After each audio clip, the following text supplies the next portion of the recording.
Om Sri Satguru Mujiji Ki Jai.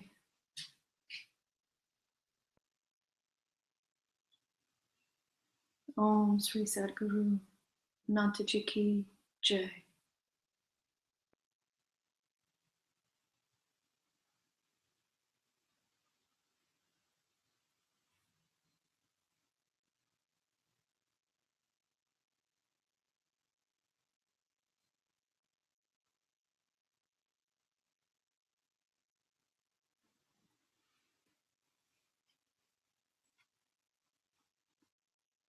Begin with the meditation.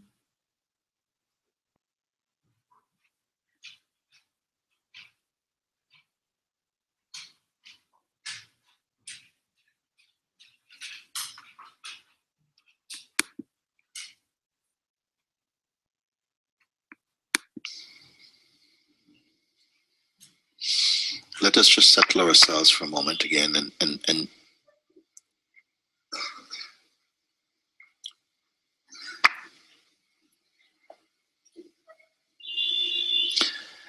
without picking up an attitude that you're here to learn something new or to change anything at all. Let's leave this aside and simply rest in our own beingness. This does not take any effort at all. You're simply here. Your body is here. You're aware of your body.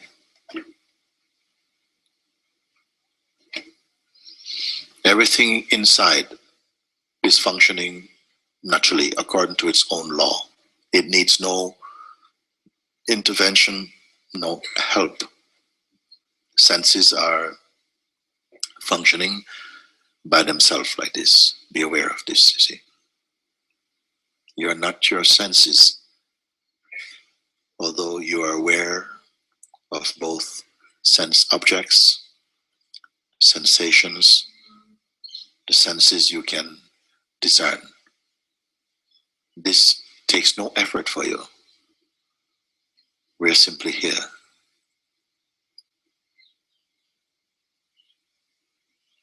Notice also, it is not necessary to be in any state of waiting, anticipating anything at all. So we can leave this aside. Any such tendency, we simply discard, leave aside. Remain as you are now, like that. This is the most natural thing. Fact is, no effort is really required in itself. You're here.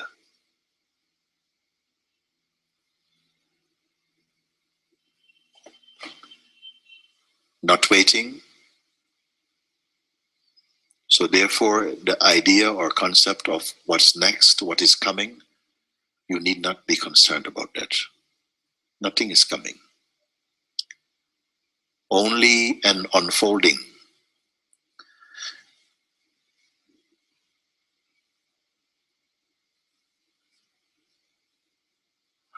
Happening by itself.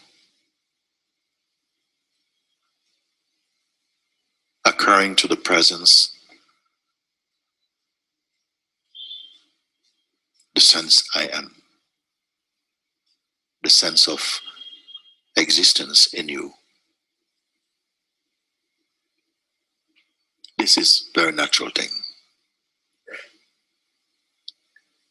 Recognize that any activity, whether it is taking place inside this room, or if you are outside of this space, any activity takes place in just the same way and does not require that your present field of peace and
So I'm not frozen.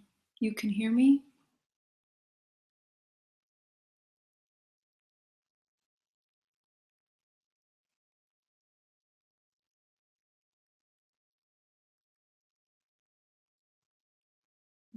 Oh, good. Okay. All right. So the meditation's stopped and you can hear sound, my keyboard. Okay. So it looks like the meditation isn't going to work right now, so we'll just move forward with the reading.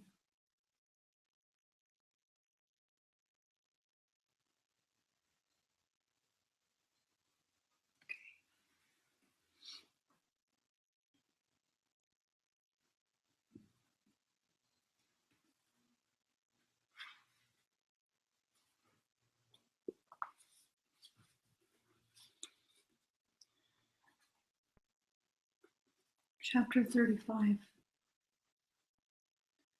The greatest guru is your inner self. The greatest guru is your inner self. Truly, he is the supreme teacher. He alone can take you to your goal, and he alone meets you at the end of the road. Confide in him, and you need no outer guru. Questioner. On all sides, I hear that freedom from desires and inclinations is the first condition of self-realization. But I find the condition impossible to fulfill. Ignorance of oneself causes desires, and desires perpetuate ignorance, a truly vicious cycle. Maharaj, there are no conditions to fulfill. There is nothing to be done, nothing to be given up. Just look and remember that whatever you perceive is not you, not yours. It is there in the field of consciousness, but you are not the field and its contents, nor even the knower of the field.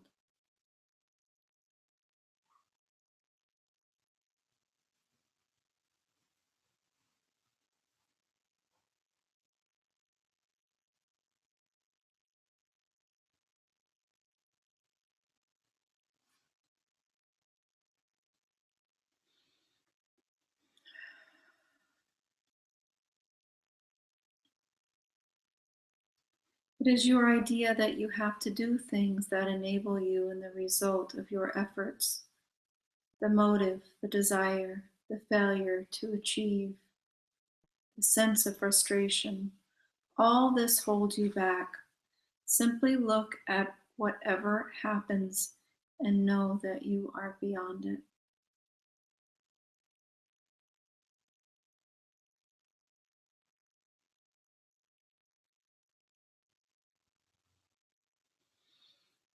Question.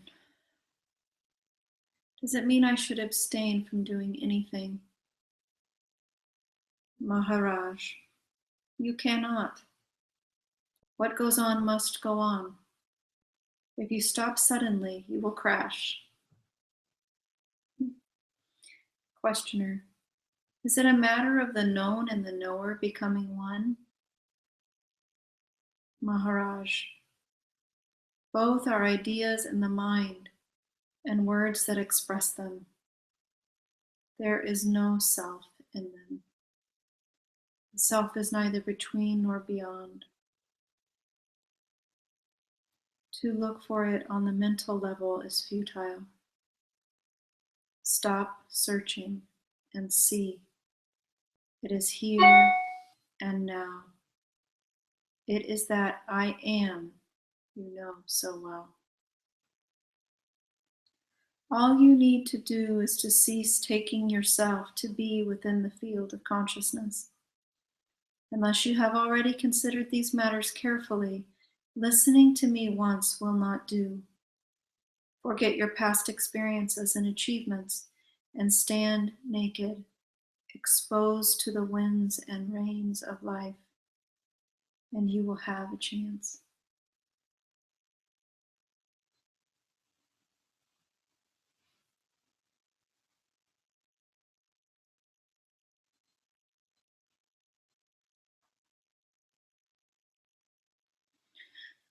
Question: has devotion or bhakti any place in your teaching?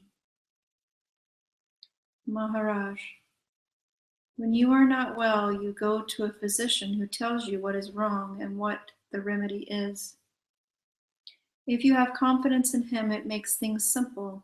You take the medicine, follow the diet restrictions, and get well. But if you do not trust him, you may still take a chance, or you may study medicine yourself. In all cases, it is your desire for recovery that moves you, not the physician.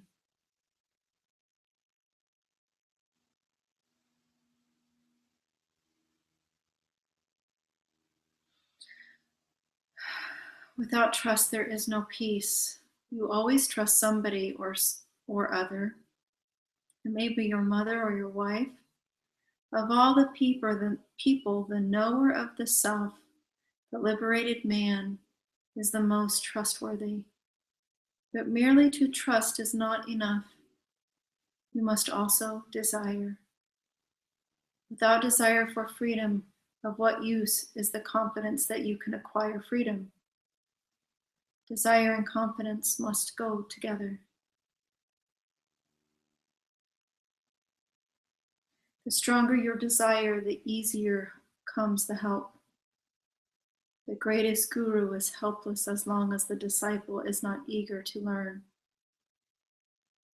Earnestness and earnestness, eagerness and earnestness are all important. Confidence will come with experience. Be devoted to your goal, and devotion to him who can guide you will follow.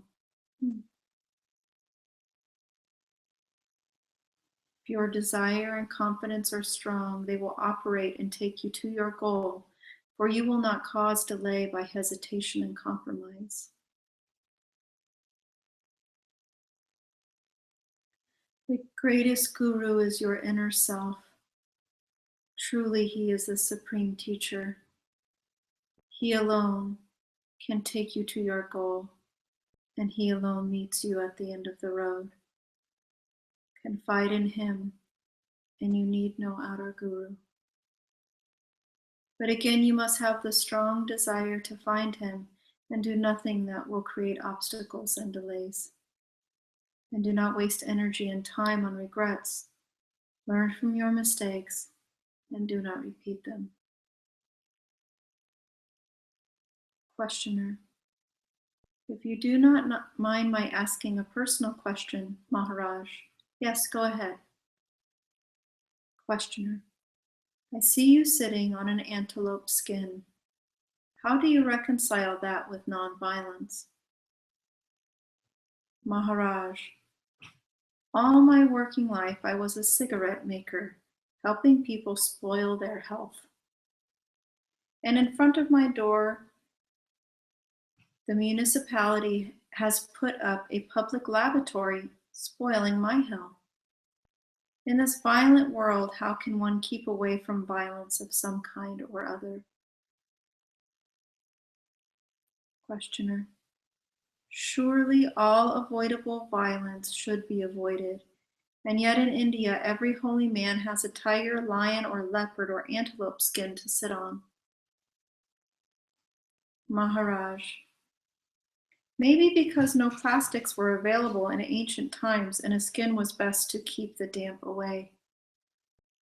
Rheumatism has no charm, even for a saint. Thus the tradition arose that for lengthy meditations a skin is needed, just like the drum hide in a temple, so is the antelope skin of a yogi. We hardly notice it. Questioner: but the animal had to be killed. Maharaj, I have never heard of a yogi killing a tiger for his hide. The killers are not yogis, and the yogis are not killers. Questioner, should you not express your disapproval by refusing to sit on a skin? Maharaj, what an idea! I disapprove of the entire universe. Why only skin?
Questioner, what is wrong with the universe? Maharaj,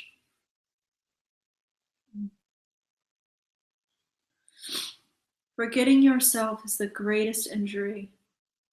All the calamities flow from it. Take care of the most important. The lesser will take care of itself. You do not tidy up a dark room. You open the windows first. Letting in the light makes everything easy. So let us wait to improve others until we have seen ourselves as we are and have changed.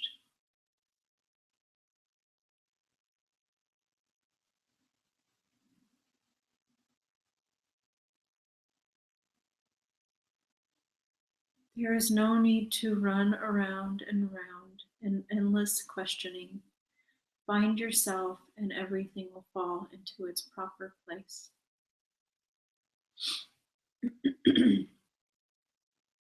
Questioner, the urge to return to the source is very rare. Is it at all natural?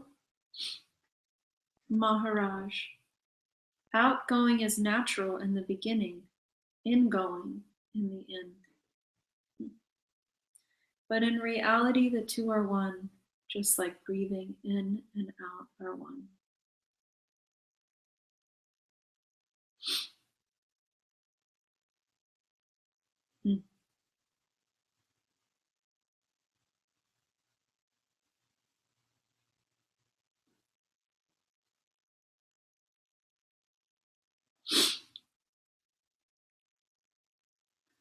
Questioner, in the same way, are not the body and the dweller in the body one? Maharaj, events in time and space, birth and death, cause and effect, these may be taken as one, but the body and the embodied are not of the same order of reality. The body exists in time and space, transient and limited, while the dweller is timeless and spaceless, eternal and all-pervading. To identify the two is a grievous mistake and the cause of endless suffering. You can speak of the mind and the body as one, but the body-mind is not the underlying reality. Questioner: whoever he may be, the dweller is in control of the body and therefore responsible for it. Maharaj: there is a universal power which is in control and is responsible. Questioner: and so, I can do as I like and put the blame on some universal power? How easy. Maharaj: yes, very easy. Just realize the one mover behind all that moves and leave all to him.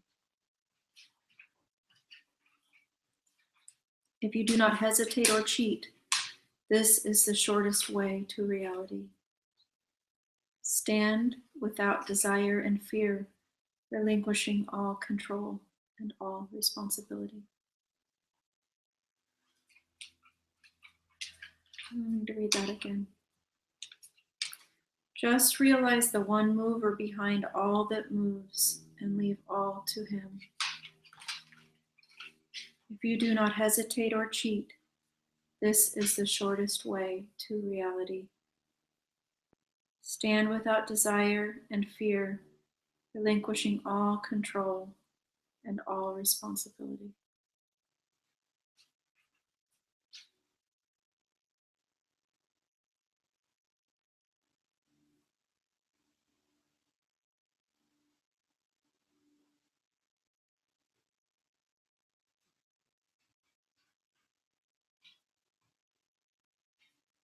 Questioner: what madness? Maharaj: yes, divine madness. What is wrong in letting go of the illusion of personal control and personal responsibility? Both are in the mind only. Of course, as long as you imagine yourself to be in control, you should also imagine yourself to be responsible. One implies the other. Questioner: how can the universal be responsible for the particular? Maharaj: all life on earth depends on the sun, yet you cannot blame the sun for all that happens, though it is the ultimate cause. Light causes the color of the flower, but it neither controls nor is responsible for it directly. It makes it possible, that is all.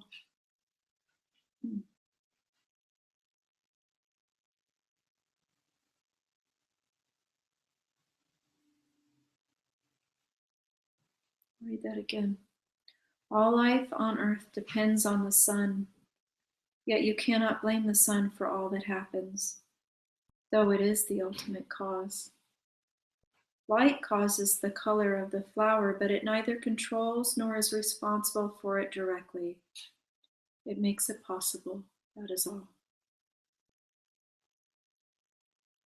Questioner: what I do not like in all this is taking refuge in some universal power. Maharaj: you cannot quarrel with facts. Questioner: whose facts, yours or mine? Maharaj: yours. You cannot deny my facts, for you do not know them. If you knew them, you would not deny them. Here lies the trouble. You take your imagining for facts, and my facts for imagination. I know for certain that all is one. Differences do not separate.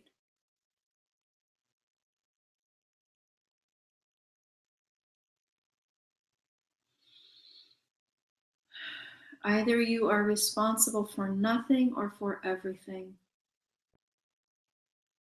To imagine that you are in control and responsible for one body is only in the aberration of the body-mind. Is only the aberration of the body-mind. Questioner: still you are limited by your body. Maharaj: only in matters pertaining to the body. This I do not mind. It is like enduring the seasons of the year. They come, they go, they hardly affect me. In the same way, body, minds come and go. Life is forever in search of new expressions. Questioner. As long as you do not put the entire burden of evil on God, I am satisfied. There may be a God for all I know, but to me, he is a concept projected by the human mind. He may be a reality to you, but to me, society is more real than God. For I am both its creature and its prisoner. Your values are wisdom and compassion. Society's is sagacious. Sagacious. Sagacious. Sagacious. Selfishness. I live in a world quite different from yours. Maharaj. None compels. Questioner. None compels you, but I am compelled. My world is an evil world full of tears, toil, and pain. To explain it away by intellectualizing, by putting forth theories of evolution and karma, is merely adding insult to injury. The God of an evil world is a cruel God. Maharaj. You are the God of your world, and you are both stupid and cruel. Let God be a concept, your own creation. Find out who you are and how you came to live. Longing for truth, goodness, and beauty in a world full of evil. Find out who you are and how you came to live, longing for truth, goodness, and beauty in a world full of evil. Of what use is your arguing for or against God when you just do not know who God is and what you are talking about? The God born of fear and hope, shaped by desire and imagination, cannot be the power that is the mind and the heart of the universe. The God born of fear and hope, shaped by desire and imagination, cannot be the power that is the mind and the heart of the universe. Thank you. Having or showing keen mental discernment. So Bhagavatuji says, I don't know if it's how to say it, sagacious. It means having or showing keen mental discernment and good judgment, wise or shrewd. Let's see if I can find it again and then I'll read it with that. Here it is. Okay, so again, the meaning is having or showing keen mental discernment and good judgment, wise or shrewd. Your values are wisdom and compassion. This was the questioner speaking to Maharaj. Your values are wisdom and compassion. Society's sagacious selfishness. Society's is sagacious selfishness. He's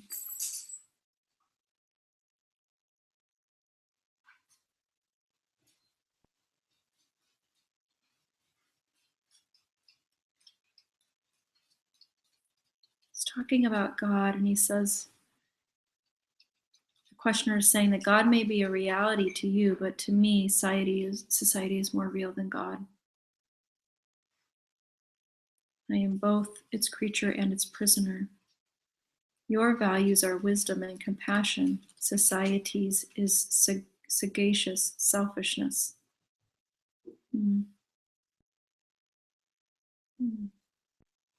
That's the word. That's the right word. You've spelt it correctly. But I'm not understanding in the context.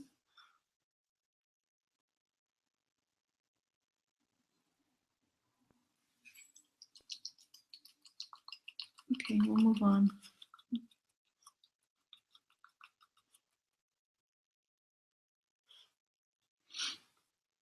Thank you for looking that up.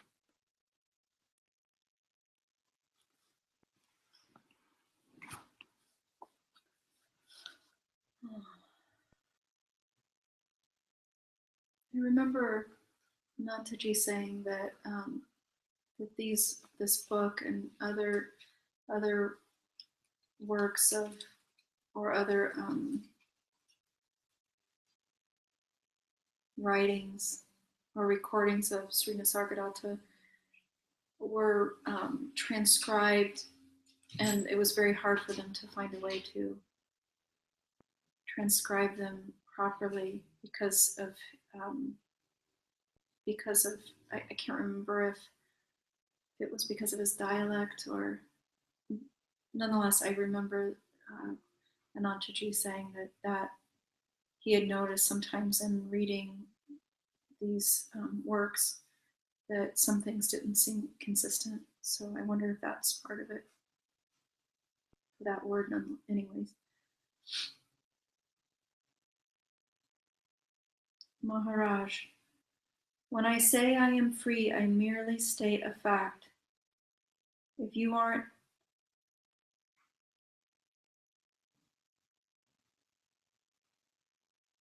let me go back.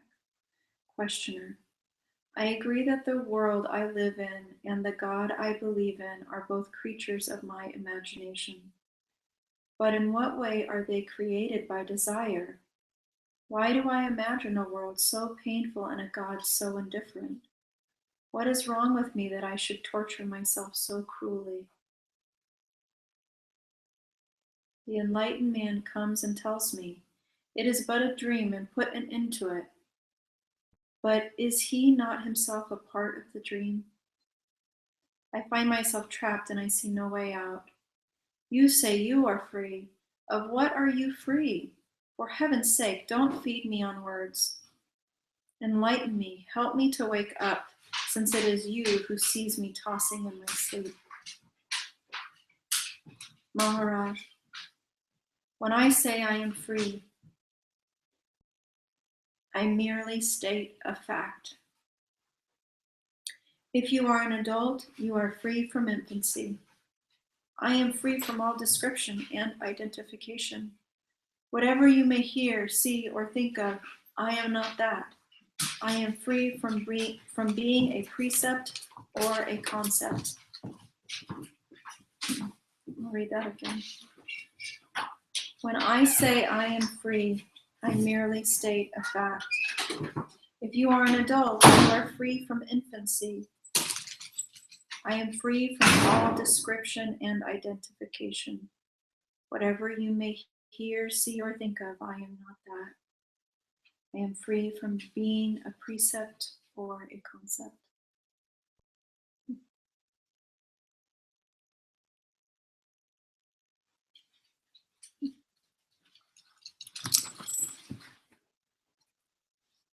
Questioner, still you have a body and you depend on it. Maharaj, again you assume that your point of view is the only correct one. I repeat, I was not, am not, shall not be a body. To me, this is a fact. I too was under the illusion of having been born, but my guru made me see that birth and death are mere ideas. Birth is merely the idea, I have a body, and death, I have lost my body. Now when I know I am not a body, the body may be there or may not. What difference does it make? The body-mind is like a room.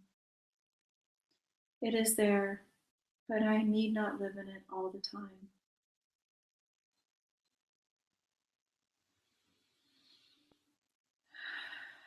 Questioner, yet there is a body and you do take care of it. Maharaj, the power that created the body takes care of it. Questioner. You are jumping from level to level all the time. Maharaj. There are two levels to consider: the physical, of facts, and mental, of ideas. I am beyond both. Neither your facts nor your ideas are mine. What I see is beyond. Cross over to my side and see with me.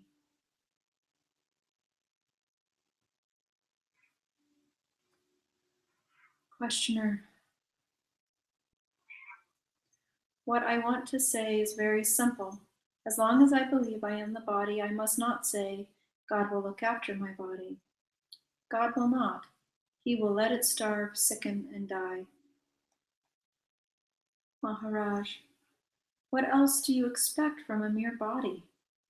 Why are you so anxious about it? Because you think you are the body, you want it to be indestructible. You can extend its life considerably by appropriate practices, but for what ultimate good? Questioner. It is better to live long and healthy.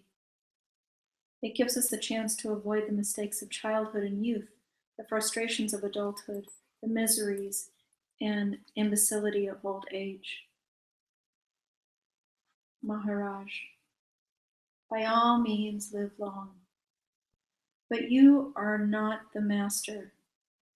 Can you decide the days of your birth and death? You are not speaking the same language. We are not speaking the same language.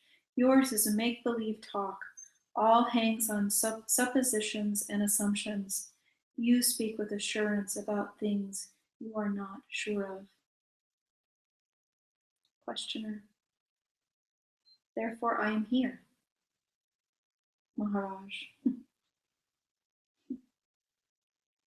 You are not yet here. I am here. Come in. But you don't. You want me to live your life, feel your way, use your language. I cannot, and it will not help you. You must come to me.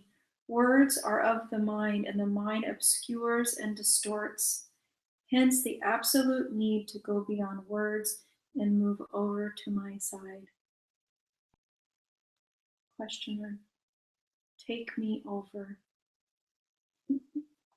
Maharaj. I am doing it, but you resist. You give reality to concepts, while concepts are distortions of reality. Abandon all conceptualization and stay silent and attentive. Be earnest about it, and all will be well with you.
Bhagavati, thank you for being with me today.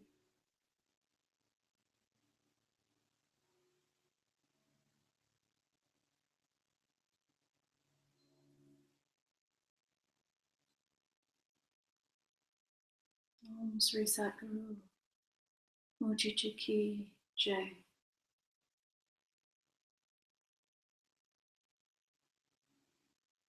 Om Sri Satguru Nataji Ki Jai.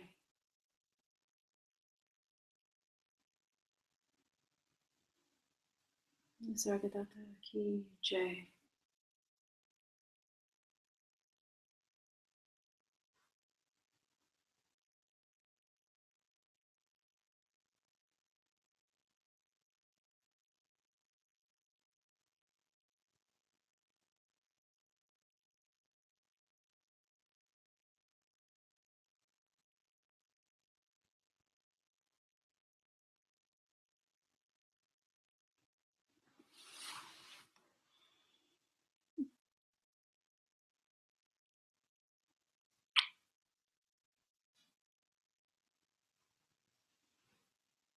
Bless you, bless you.